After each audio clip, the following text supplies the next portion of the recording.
What's up, guys? This is the Jedi again from Jedi Reviews, and as promised, this is the second part to the other video I was doing on the Commander Cody figure. And while I was waiting for the other video to upload because I recorded from the webcam, I started looking, and once I got him freed from his little carbonite case, if you will, there's some things about this figure that just aren't cool at all, and we're going to cover them, and I'm going to try to get them as up close as possible. Um, I won't do at the end of the video pluses, minuses, pros, and cons. And to me, that's just freaking ridiculous. So I'll just tell you. There's a lot about it that really irks me, and this is because of the new stuff that's going on, and what the cost of it is. So let's pan down real quick. Let me get up here. Hopefully, let me pull the laptop forward here a little bit. Focus won't be out. Now, as I said, we were going to free Cody from his carbonite, which has happened. Okay? And with Cody comes your standard Clone Trooper blaster, the long blaster rifle. And if you'll notice, I've already placed Darth Sidious's hologram in Cody's hands. Let's see if we can get this to focus better, so we don't lose anything here. Okay, yeah, that's bad. Let's get in here real good. Okay, hopefully that'll help. Plus we got the bright lights going on here. Let me back up a little bit. Okay, now as you can see, I've got Sidious mounted in his hand. He rides on a little cone thing, whereas in the movies he comes from a little holographic chip reader there. And you'll notice in Cody's hands is Obi-Wan's lightsaber hilt. Now over here, and let's see, let's raise his arm up a little bit. Over here on his belt, I don't know if you can see that little dot. That's actually Hasbro'S hole that they created so that you could take the hilt, which has a little tit on the back of it, for the lack of a better word. Okay, see that? This thing does not fit into that hole like it's supposed to. Okay, as a matter of fact, it comes nowhere near fitting. This little thing right here is so much bigger than that little hole, and the soft material that the belt is made out of, it will not push in, and the depth of the hole is nowhere near the depth of the length of that. So it's almost damn near impossible. So if you get one that it does fit, then kudos to you, good job, but mine didn't. So therefore Cody will remain holding it in his other hand.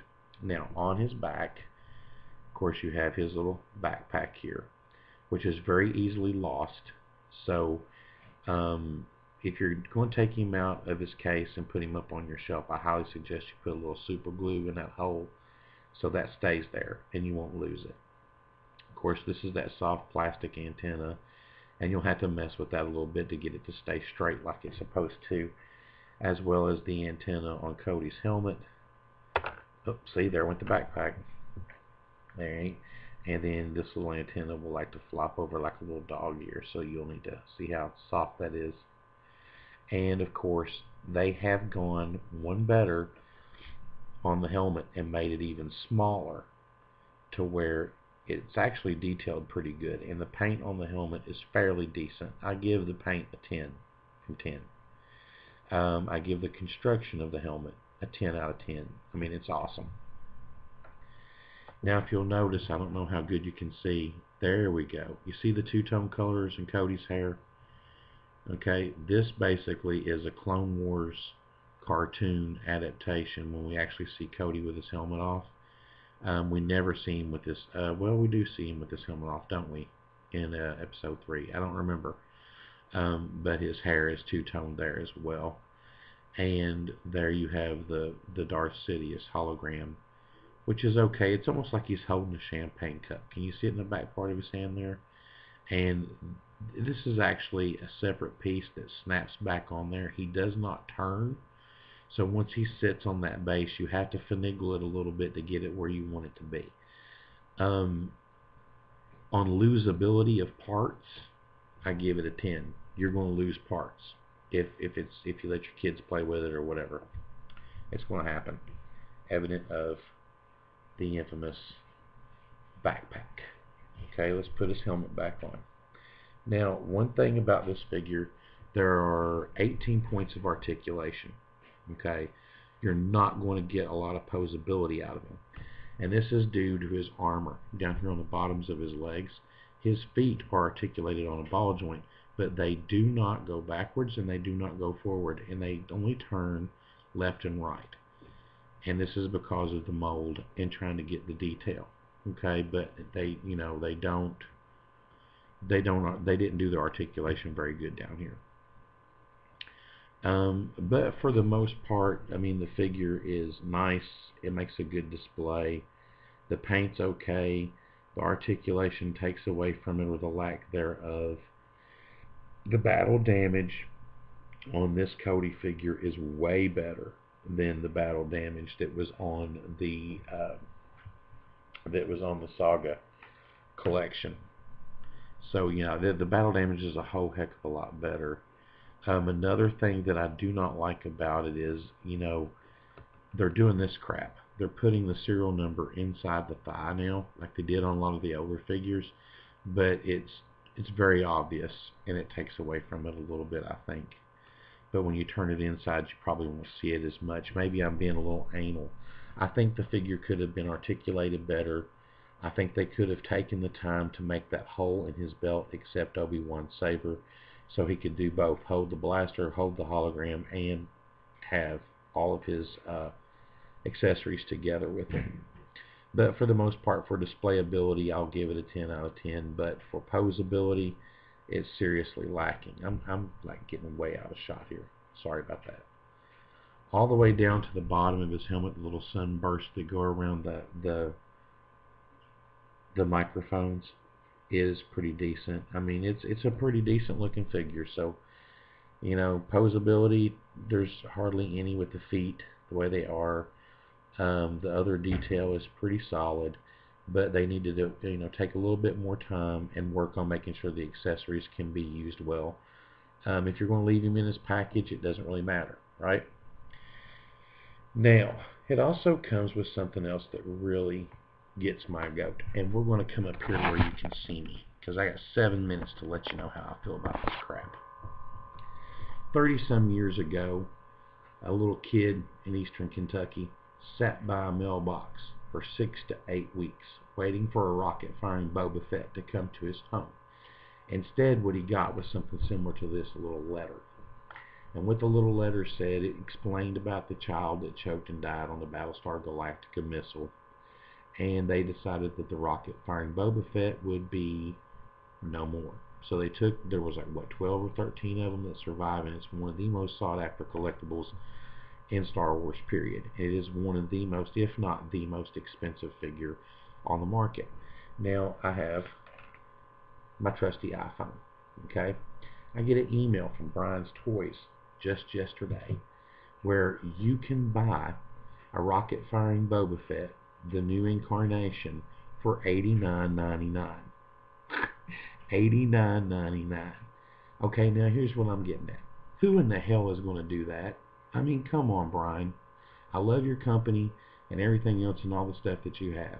If you're going to get this rocket-firing Boba Fett, you simply get the 5 UPCs off the back of your card, and you're thinking, okay, that's all I need to do. Misleading packaging. It says here on the front that it says see details inside with the purchase of any 5 Star Wars figures. Any 5 is what it says.